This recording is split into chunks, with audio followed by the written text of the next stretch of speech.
Hi guys, I'm going to do another composite video on the placement when you have Sun conjunct Mars in the composite chart. What is the composite chart? It's the chart of a relationship. So when two charts are like basically averaged out, it creates a third chart that rules over the relationship. And that's what it is, the personality of the relationship. When you have Sun conjunct Mars with someone else, there's a lot of things that'll happen. I think that you two will become involved very quickly or not involved.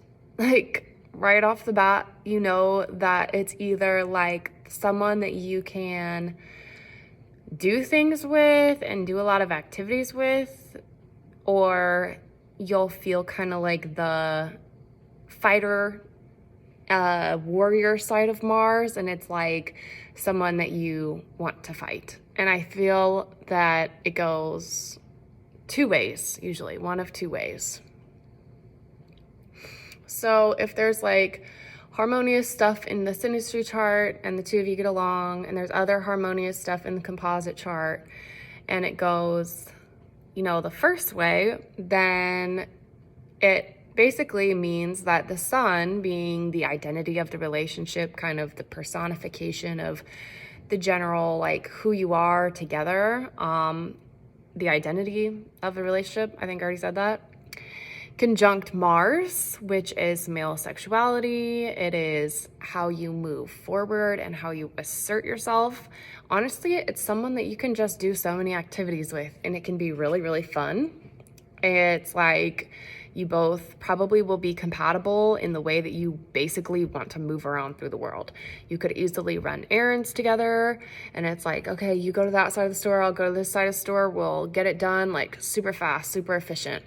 And then after that, we're both gonna like pick up a new hobby together and like learn tennis kind of thing. Like y'all could really just get it done, whatever it is, and we'll continue being able to do that. I think it's not a super strong like attraction point. I do think that it contributes to attraction, like initially especially, but for the long term, it's not producing a ton of chemistry in that department because the Sun and Mars are both male. But there is an initial attraction that is felt with it that's almost sort of like just an interest, like interest in the person, rather than maybe like a visceral sort of thing like you would with like a Pluto or a Venus kind of contact.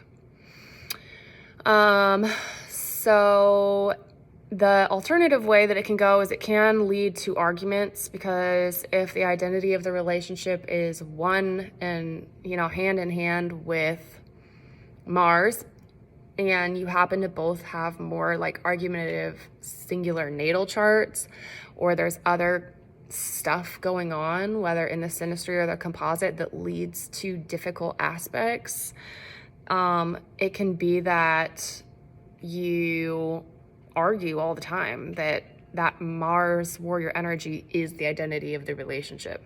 So it can go that way, but it absolutely doesn't have to go that way. An interesting thing with Mars on the Sun, and also if you were to have it on the ascendant, is that sometimes that Mars energy is manifested in the composite chart by way of outside people of the relationship projecting onto the relationship. So you could like have a great time with your partner and feel like y'all are just getting so much done and just conquering the world and having a blast and, you know, achieving your goals and achieving your hobbies and, you know, very active and having a great time. But at the same time, you may experience that other people just have something to say about your relationship and are like, oh, they shouldn't be together, or, oh, ever since this and that, and like just, you know, just pouring some kind of the angry Aries energy at you, maybe wanting to pick you guys apart, maybe just involving themselves in some way that is violent, basically. So that's not always that much fun, and it's weird how it can manifest in a number of different ways, just really depending on what kind of people are having this contact together and what the setting is. I have experienced this with like a really, really close friend, and we seriously have picked up so many hobbies together, and just, it's like, if I ever want to just go have fun, like I can easily hit this person up and I know that they'll be down. So it's like a really fun friendship, but the two of us have really different other friends. So it's really kind of uncomfortable whenever I'm around their friends, because it feels like their friends just don't really like me. They have very neurotypical friends, and I'm autistic, and so it has manifested in this way of kind of like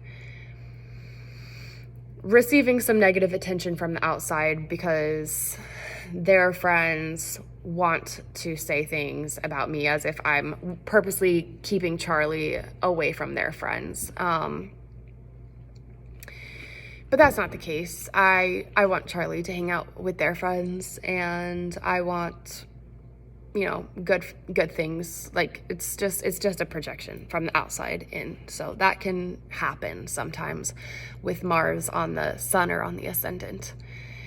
And yeah, there's more examples that in that friendship we have experienced that, but I don't need to go into too much detail, but it does continue to happen. It's pretty interesting. I'm like, we're over here vibing, and there's a bunch of hate from the outside world because we're vibing, and people don't like that.